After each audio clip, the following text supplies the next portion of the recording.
Bonjour à tous et merci de votre fidélité. Merci de nous retrouver sur Event News TV.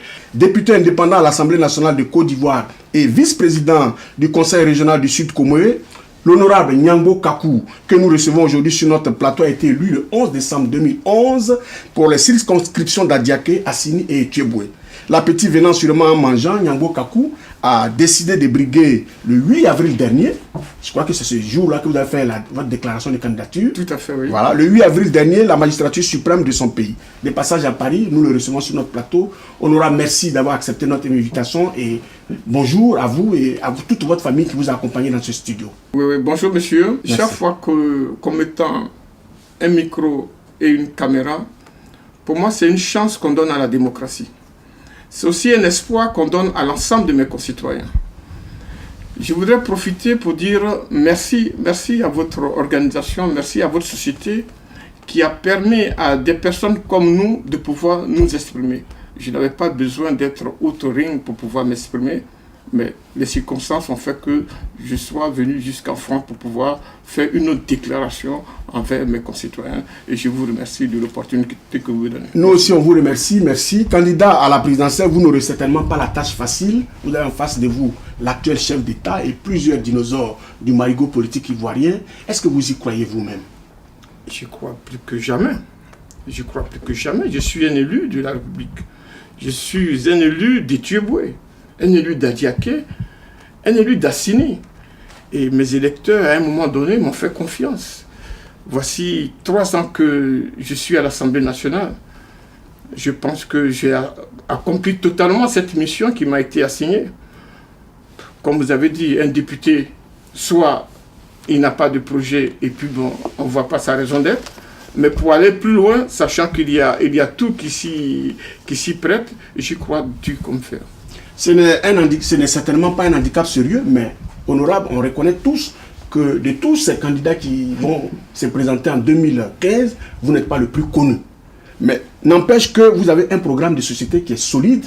Nous avons eu l'occasion, lors d'une rencontre, de vous écouter.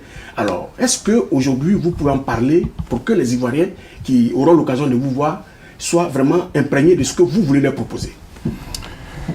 Merci beaucoup. Je crois que depuis que le monde est monde, chaque fois qu'il y a une crise, une confrontation assez prononcée, il faut toujours que ce soit un homme nouveau qui intervienne pour écarter, pour apaiser et puis pour redonner confiance.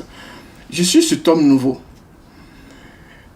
Je ne suis pas seulement que cet homme nouveau, j'ai pu, par le fait que j'ai exercé comme député, observer la Côte d'Ivoire. J'ai beaucoup voyagé à travers la Côte d'Ivoire. La Côte d'Ivoire des campagnes, la Côte d'Ivoire des villages, la Côte d'Ivoire des villes. Ce qui m'a permis de concevoir le problème, la solution du problème dont souffre la Côte d'Ivoire. Et c'est un projet assez ambitieux. C'est un projet qui va régler de façon irréversible le problème dont vit la Côte d'Ivoire. Donc c'est des éléments encore en plus qui viendront m'appuyer pour faire comprendre aux Ivoiriens que trop c'est trop, il faut un homme nouveau pour pouvoir faire avancer les rênes de notre pays. Je vais vous citer, si vous le permettez, et ça c'est le 8 avril dernier que vous avez tenu ces propos. Je vais vous citer. Je suis candidat à l'élection présidentielle pour résoudre l'épineux problème de l'emploi des jeunes. Face à tous ces jeunes sans lendemain, avec un avenir sombre, voulez-vous que je leur dise que je n'ai pas la solution? Croyez-moi, je ne suis pas un lâche. J'ai donc décidé d'assumer mes responsabilités jusqu'au bout. J'aime la Côte d'Ivoire et j'y suis profondément attaché. Telles sont les phrases fortes que vous avez prononcées ce jour-là. Pourquoi la jeunesse dont vous parlez ici devrait croire en vous? Ça, c'est la base de tout. Étant donné que depuis des décennies, on prend toujours les mauvaises hypothèses. On part toujours sur les mauvaises hypothèses. Donc, on n'arrive pas à engranger une politique ambitieuse. Mais une politique ambitieuse, c'est quoi? Quand vous voyez à travers tous les pays, en Chine, vous allez en Allemagne. L'Allemagne met 23% de l'argent public à l'industrie. 23%, c'est énorme, de son budget. La Chine met 50% de l'argent public, je dis du budget national à l'industrie. Il y a une crise qui frappe le monde entier, on constate que ceux qui ont fait de l'industrie, c'est-à-dire que ceux qui ont investi vraiment dans l'industrie, essaient de surmonter la crise. Parce qu'il y a de l'emploi industriel. Il y a deux choses. Soit on ne sait pas le faire, on peut comprendre, c'est naturel. Mais ne pas savoir copier ceux qui savent le faire, là, ça devient un crime.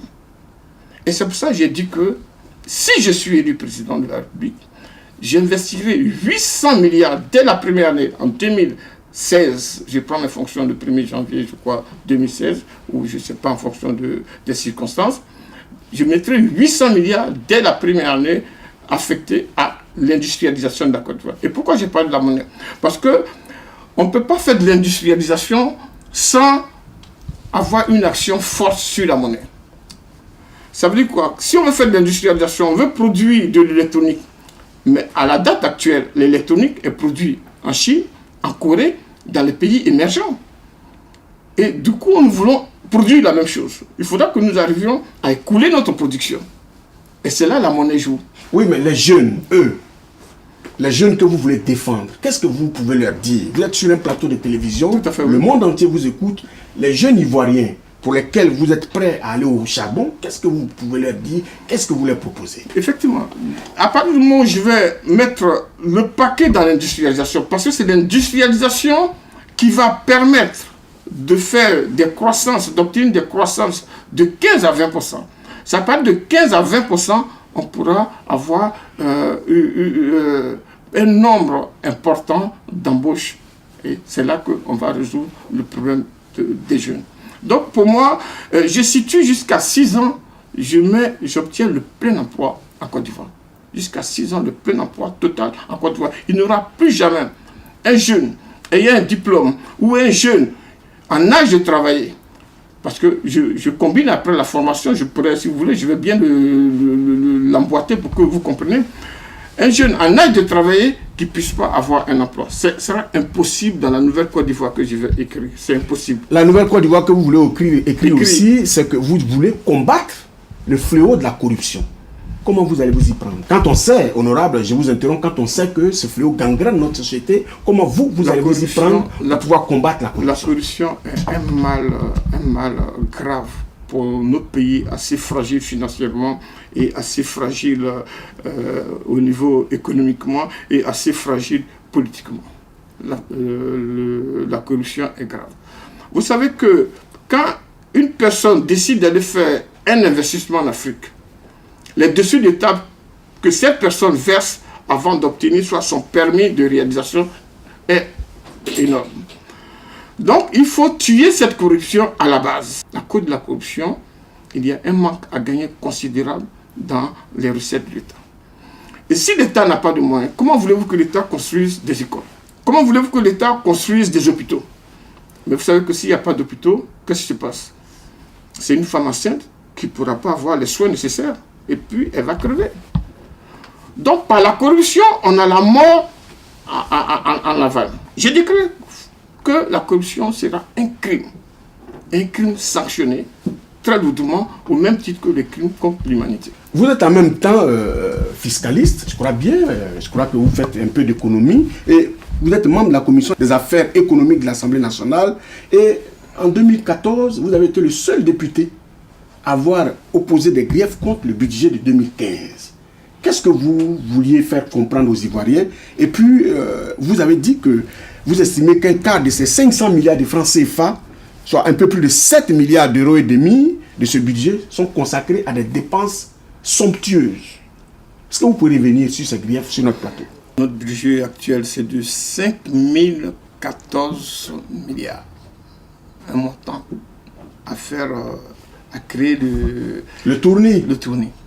5014 milliards.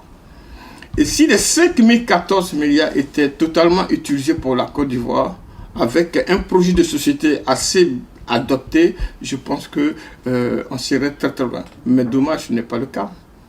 Quand on prend 5014 milliards, c'est un tiers qui va aller dans des dessous de table, dans des complaisances qu'on ne sait pas. Il faut que tout ça s'arrête. Honorable, on sait par exemple que vous avez un projet de société qui est vraiment chargé. Qu'est-ce que vous proposez aux Ivoiriens en ce qui concerne les institutions de la République? Quel est votre plan sur ce pan entier de la gouvernance du pays? Vous savez que chaque fois qu'on fait des élections, depuis 1990, il y a crise. Ça s'est passé en 90, ça s'est passé en 95, ça s'est passé en 2000 et en 2010. Ça veut dire quoi? Ça veut dire que le suffrage universel pratiqué actuellement ne va pas à la Côte d'Ivoire. Et c'est pourquoi je vous dis que si je suis élu, je serai le dernier président élu au suffrage universel. La Côte d'Ivoire va être réorganisée en 8 groupements de territoires. Chaque territoire aura son président qu'on va appeler le gouverneur, élu pour 5 ans. Ça, c'est des innovations majeures, ça. Ah non, non, mais une fois que si je suis élu, je vous assure que plus jamais, il y aura de crise en Côte d'Ivoire au terme de mon mandat. Il y aura une alternance régulière, mais qui se passera de façon inaperçue. Comment ça va se faire concrètement? Comment ça va se faire concrètement? Je dis que les groupements de territoire seront dirigés par des gouverneurs élus pour 5 ans. Et il y aura un conseil de gouverneurs. Et la présidence sera un conseil de gouverneurs pour ce qu'on appelle le gouvernement national. Et chaque gouverneur assurera l'intérim pendant 2 ans qu'on appellera le président de la République. Intérim 2 ans et puis il passe la main à un autre gouverneur. Mais il y aura une loi cadre qui va fixer le fonctionnement de tout ça. Donc, c'est une alternance qui se passe de façon incognito. Mais ce qui intéressera à la Côte d'Ivoire, ce qui sera capital pour notre pays, c'est le travail. C'est-à-dire que les groupements de territoire auront la responsabilité financière, une responsabilité financière beaucoup plus importante qu'il n'en a jamais eu. Donc, ce sont les groupements de territoire qui vont financer, si vous voulez, le gouvernement central. Alors que jusque-là, c'est le gouvernement central qui finance les régions. Mais l'institution que je vais mettre en place, ça ne sera pas des régions, parce que ça sera de grands groupements de territoire. De grands groupements de territoire, et il y en aura 8. Et cet exemple-là, on l'a déjà quelque part dans le monde, celui dont vous parlez? Les États-Unis fonctionnent comme ça. L'Europe fonctionne comme ça. Mais les États-Unis fonctionnent comme ça, mais ils ont un président. Mais l'Europe fonctionne parce que... Est-ce que vous savez qui est le président de l'Europe? Non. Non, je crois que c'est Jean-Claude Juncker, je crois bien. Non. Il y a une alternance qui se fait entre les présidents des pays. Ça se passe de façon inaperçue. Vous voyez? Donc il faut toujours copier ce qui se passe très bien ailleurs, qui marche très bien. Parce que notre objectif de demain, ce n'est pas qu'on sache M. Didier ou M. Jean-Claude est président de la République. Notre objectif, c'est que les Ivoiriens puissent vivre de façon aisés, puissent vaquer à leur travail de façon convenable, puissent s'occuper de leurs enfants. Donc notre objectif, c'est la richesse et la prospérité de la Côte d'Ivoire. Et pour ça, il faudra modifier la Constitution, changer la Constitution et surtout que les autres partis politiques acceptent de vous suivre. J'ai 2 ans, au terme de ma 2e année, disons 2 ans et demi, on fera le référendum pour faire appliquer la nouvelle Constitution. Et elle sera appliquée dès ma dernière année. C'est-à-dire que je serai le dernier président élu au suffrage universel. Une fois que ça sera mis en place, je n'ai même plus de place à être là. Je ne peux même pas me présenter comme président sortant, parce que ça n'existera plus. Donc je serai le dernier président élu au suffrage universel de la Côte d'Ivoire. Honorable, vous avez vraiment un programme ambitieux, on vous remercie, voilà, mais est-ce que vous croyez que les gens vont vous suivre? C'est pourquoi je vous remercie. L'opportunité que vous me donnez pour que les gens entendent qu'il y a aussi une alternative, me donne la chance de croire que si les Ivoiriens écoutent sérieusement et qui pensent qu'il y a un problème sérieux qu'il faut résoudre, sincèrement, je ne vois pas pourquoi est-ce qu'ils ne suivront pas. Qui veut toujours vivre dans l'enfer? Est-ce que ça existe quelqu'un qu'on se dise aujourd'hui, l'enfer, c'est une fatalité, je veux y rester? Ça n'existe pas. L'homme vit pour avoir une situation meilleure. Et voici pourquoi j'ai proposé une situation, un programme qui mettra l'Ivoirien au premier plan, une vie vraiment prospère. Je situe, quand on parle d'émergence, vous n'avez pas posé la question. Ah oui, mais allez-y, honorable. Vous parlez d'émergence. Moi, l'émergence, c'est le minimum. Mais on ne va pas faire un projet sur des minima. Moi, je situe le développement de la Côte d'Ivoire au maximum 25 ans. 25 ans, on doit être dans les 20 premiers pays, 20 premières puissances économiques du monde. 20 premières puissances économiques du monde. Vous voyez? Mais ça, il faut avoir la volonté. Il faut avoir la volonté. Il faut avoir la volonté. L'homme nouveau. Il faut avoir la volonté, il faut avoir le courage. Vous êtes l'homme nouveau. Je suis l'homme nouveau et je suis l'homme de la situation. Et notre devise, comment on appelle notre devise? Vous vous souvenez de notre devise? L'union, discipline, travail. C'est caduque. L'union, ça n'a rien servi. Ça a servi quoi? Comment on appelle ça? L'injustice. On a fait de l'union l'injustice. De l'union, qu'est-ce qu'on a fait? Des passe-droits, les bras longs, les ceci. L'union est mise en mal. Nos fondamentaux sont touchés. Il faut changer l'union. Je mettrai l'égalité à la place de l'union. Oui. L'égalité, discipline, parce qu'il faut qu'on soit discipliné, il faut qu'on travaille. Au bout du travail, il y a la prospérité. Ouais. Donc il y a pas mal de petits points que je vais toucher, mais qui sont de gros points, parce que ça va rendre l'Ivoirien, un homme nouveau. Hein? J'entreprendrai des... Quand je parle de la monnaie, il ne faut pas que... là, je mets quiconque. Au défi, par exemple? Quiconque au défi. Je suis prêt à donner des conférences dans les universités pour expliquer l'intérêt... Le mécanisme qu'il y a derrière ça, c'est ça? Le mécanisme, je suis prêt à expliquer le mécanisme. Et voir que, exactement, il ne faut pas qu'on soit frileux, collé à cette monnaie. C'est une monnaie pour faire du tourisme. Oui, mais Honorable, pourquoi on ne supprimerait pas purement et simplement cette monnaie? Pourquoi vous ne militez pas Moi, pour je cela? parle de flottabilité en tant que valeur économique. Je ne parle pas de flottabilité en tant que valeur politique. Non, le CFA est dépouillé. Vous... Non, mais en tant que valeur économique, ça doit être flotté pour permettre à l'offre que je vais faire, hein, pouvoir écouler nos Honorable, je vais je revenir sur ma question. Les Ivoiriens veulent battre monnaie. Pourquoi, quand vous serez président, et à partir du moment où vous allez changer tout en Côte d'Ivoire, pourquoi vous ne changerez pas la monnaie? Non, c'est ça. Parce que d'abord, l'économie, pour qu'un pays soit prospère, pour qu'un pays soit autonome, pour qu'il soit souverain, il faut qu'il ait une monnaie. Et la monnaie, c'est qu'on puisse avoir sa propre souveraineté, on parle de tout, ça c'est le plan politique, sur le plan économique. Non, on parle d'économie, on dit que la souveraineté, d'abord, c'est la monnaie. On peut garder le CFA et puis le rang flottable. On peut garder le CFA, être souverain et le rang flottable. C'est pas du tout gênant. C'est pas parce que je vais l'appeler la monnaie Nyangbo Kakou que ça va être plus important que le CFA. D'accord? On peut garder le CFA et puis être vraiment compétitif. Ce que je dois faire, je dois voir nos partenaires de l'UEMOA. Hein? On ne peut pas être tous pauvres en même temps. Si on accepte d'être tous pauvres en même temps, il n'y a pas de solution. Mais je ne pense pas que ça soit notre ambition d'être tous pauvres en même temps. Donc je vais essayer de rassurer nos partenaires de l'UEMOA pour qu'on accepte cette flottabilité avec une politique d'offre derrière. Et si on accepte ces deux, je pense que dans les 20 ans, le passé de la misère sera derrière nous. Votre principal adversaire, le président Alassane Ouattara, sera investi aujourd'hui. Nous sommes le samedi 25 avril et on parle de 2 milliards pour organiser cette fête alors que le pays est paralysé par des grèves, par des revendications sociales. On a les enseignants qui ne vont plus enseigner nos enfants. On parle de 2 milliards pour organiser cette fête. Le député a quelque chose à dire là-dessus. Un président en exercice, de vous à moi, un président en exercice, est-ce qu'il a besoin de se faire investir? Un président sortant? Non! Je ne vois pas le message politique que le gouvernement veut lancer. Me faire investir, quelle démonstration politique je veux apporter à la Côte d'Ivoire? Je peux dire, Nyangbo Kakou qui veut être candidat, peut dire, je veux me faire investir pour montrer qu'il y a du monde derrière moi. Mais président déjà en fonction. Vous voyez? Donc, on est dans cette complaisance financière. Et on n'est pas assez riche, hein, pour nous payer un peu ces largesses. Et ça, c'est des choses que, comme je dis, je ne comprends pas le message politique qui est derrière. Mais peut-être qu'à terme, on comprendra pourquoi c'était cette investiture. Honorable, la présidentielle de 2015, c'est dans quelques mois, dans 6 mois on va dire, et les Ivoiriens observent que 75% des promesses de campagne du président Ouattara n'ont jamais été tenues.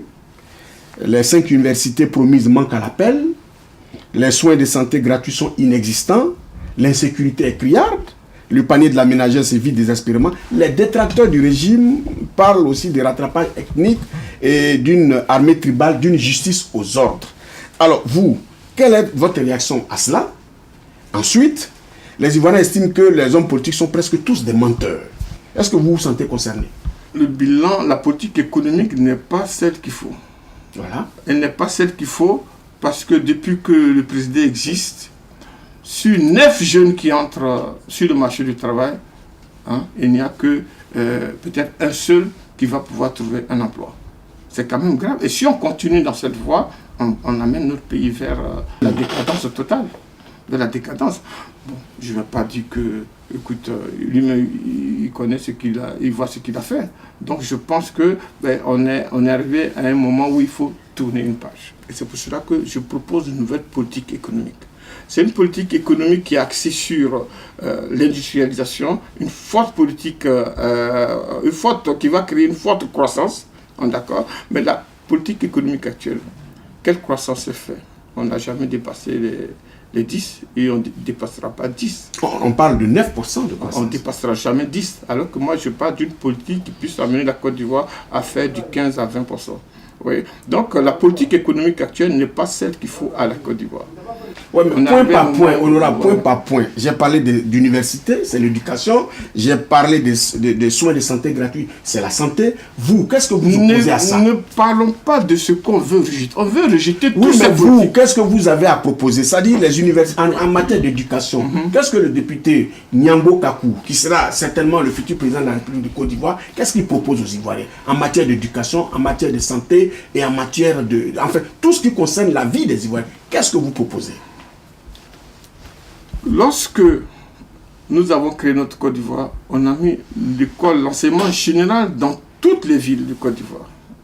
Il n'y a pas une ville avec...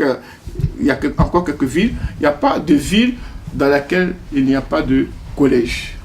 Donc, on a assez développé le pays au niveau de l'enseignement général. Et qu'est-ce que je vais faire? Je vais mettre dans chaque département, puisque je fais une politique d'offres assez importante. Dans chaque département, je mets un centre de santé. Sinon, disons, une école de formation technique. Qui va faire, pour pouvoir former des jeunes et pouvoir répondre à l'offre importante d'emploi qui va être faite. Donc, vous voyez que je veux développer la formation, je veux développer l'alternance, je veux développer aussi l'apprentissage dans notre pays pour coller tout cela à l'enseignement général. Vous voyez que je suis dans une autre optique qui est complètement différente de celle employée par le président actuel. Honorable, la question que tous les Ivoiriens se posent, c'est celle de la CPI. Et ça, on ne vous l'avait pas posé. Alors, qu'est-ce que vous pensez de la présence du président Laurent Gbagbo et du ministre Charles Blé Goudé à la CPI? Comment est-ce que vous comptez vous y prendre si vous parvenez à la magistrature suprême? Je sais que l'ombre de Laurent Gbagbo va planer pendant toute cette campagne. Alors moi, je coupe le coup. Si je suis élu, je prendrai une résolution ferme pour que tous ceux qui sont rentrés en exil, qui sont arrêtés, rentrent en Côte d'Ivoire. Ça ne doit pas se discuter. Je ne peux pas admettre qu'il y ait un Ivoirien qui soit à l'extérieur pour des raisons qui sont évoquées. Tous les Ivoiriens seront en Côte d'Ivoire et ça sera ma première mesure. Et pour M. Laurent Gbagbo, dès mon élection, je passerai en revue auprès de tous les chefs d'État pour qu'on le libère et rapidement. Donc je ne veux pas que ça soit un débat dans la campagne. Pour moi, c'est aussi simple, c'est aussi clair et c'est aussi net. Laurent Gbagbo doit sortir de la CPI et tous les Ivoiriens vivant à l'étranger, contraints à l'exil, doivent regagner leur pays. On a besoin d'eux pour bâtir la Côte d'Ivoire. Honorable, on va terminer dans cet entretien. Les choses sérieuses vont commencer dans quelques mois et vous êtes cette fois-ci à fond. Et votre challenge va aller au-delà d'Adiaké.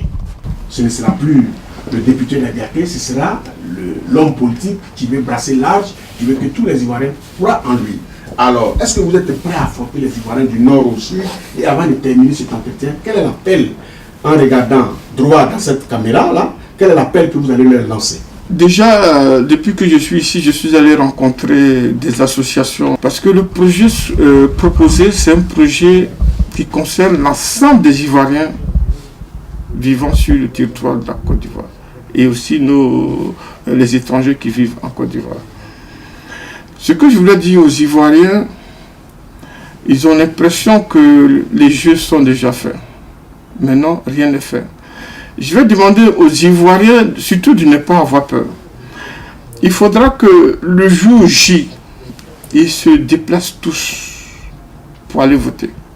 Mais une fois qu'ils seront dans l'isoloir, ça sera eux, l'individu qui veut voter, son bulletin de vote et l'isoloir. C'est là la décision doit se faire. Et c'est là il faut cocher le choix qui offre d'opportunités à son vote. Il faudra que les Ivoiriens, à travers leur bulletin, demandent soient très exigeants. Hein, ils soient très exigeants, ils votent pour eux et l'amélioration de leurs conditions, totalement l'amélioration de leurs conditions. Honorable, merci d'avoir accepté notre invitation et merci d'être passé sur ce plateau. Téléspectateurs de 29 TV, nous recevions l'honorable Nyambo Kakou, qui est le député d'Adiaké, mais qui risque d'être le futur président de la République de Côte d'Ivoire. Merci pour votre fidélité. On se retrouve pour un prochain numéro. Je vous salue. Merci.